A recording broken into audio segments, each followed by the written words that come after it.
হ্যাঁ আচ্ছা আচ্ছা আচ্ছা যা হো তুমକୁ ବହୁତ ଅଭିନନ୍ଦନ ଯେ ଯେଉଁମାନେ କାଲି ଗାଡ଼ି ଚଲାଉଥିଲେ ଡ୍ରାଇଭର ହେଇକରି ଆଜି ସେମାନେ ଗାଡ଼ିର ମାଲିକ ବନିଲେ।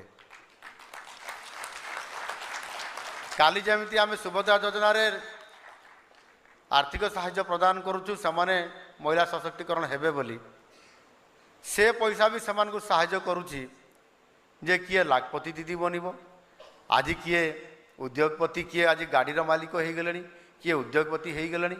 ଏଣୁ ନିଶ୍ଚିତ ଭାବରେ ମହିଳାମାନଙ୍କୁ ଏ କ୍ଷେତ୍ରରେ ଆମେ ସମସ୍ତେ ଧନ୍ୟବାଦ ଦେବା କଥା। ସେମାନେ ସାହସିକତା ଦେଖାଇବା ସହିତ ଏ ଅର୍ଥକୁ ମଧ୍ୟ ସୁବିନିଯୋଗ କରିବା ଏବଂ ଯେହେତୁ ମହିଳା ହେଇଥିବା କାରଣରୁ ଏମାନେ ନିଶ୍ଚିତ ଭାବରେ ସେଥିରେ ଗାଡ଼ି ଚଲାଇଲା ବେଳେ ମୋବାଇଲରେ କଥା ହେଉଛ ନା ନା ମୁଁ ଦେଖିଛି ବୋଧେ ହେଇଛ।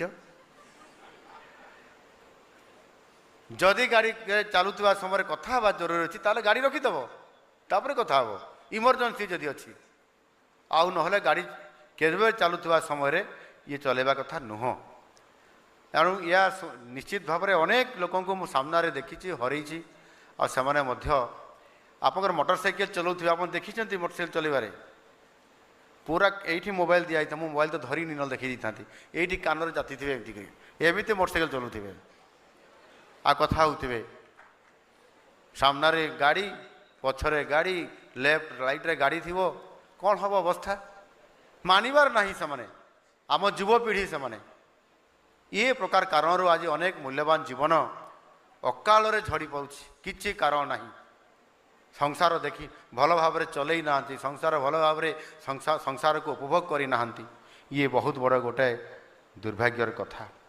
ଏଣୁ କିଭଳି ଭାବରେ ଆମେ ଏଥିରୁ ତ୍ରାହି ପାଇବା, ଆଉ ସେଥିପାଇଁ ଆଜି ଏଇ ଯେଉଁ ଆମର 6 ଜଣ ସାଧାରଣ ଆମର ଭଉଣୀମାନେ ଯେଭଳି ଭାବରେ ଆଜି ସେମାନେ ଡ୍ରାଇଭର ବି ହେଲେ, ରୋଜଗାର ବି କଲେ, ପରିବାର ବି ଚଲେଇଲେ। କିନ୍ତୁ ଜାଣିବା କଥା ଆମର 6 ଜଣ ଭଉଣୀ ତ କେବେ ଡ୍ରିଙ୍କସ୍ କରୁନଥିବ, ମଦ ପିଉନଥିବ, ମଦ ପିଇକରି ଗାଡ଼ି ଚଲାଉନଥିବ ନାହିଁ ତ?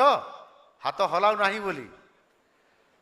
ଆଚ୍ଛା, ଯେଉଁମାନେ ମ୍ୟାରେଜ୍ କରିଛନ୍ତି ସ୍ୱାମୀମାନେ ମଦ ପିଅନ୍ତି କି? କାରଣ ଗାଡ଼ି ବେଳେବେଳେ ସେମାନେ ଆଜି ନହେଲେ ଆଜି ତୁମେ ଗାଡ଼ି ଚଲେଇ ଦିଅ ଯଦି କହିଲେ, ଆଉ ସେମାନେ ଯଦି ଡ୍ରିଙ୍କସ୍ କରୁଥିବେ ନାହିଁ ତ? ଏ କିଛି କହୁନାହାନ୍ତି।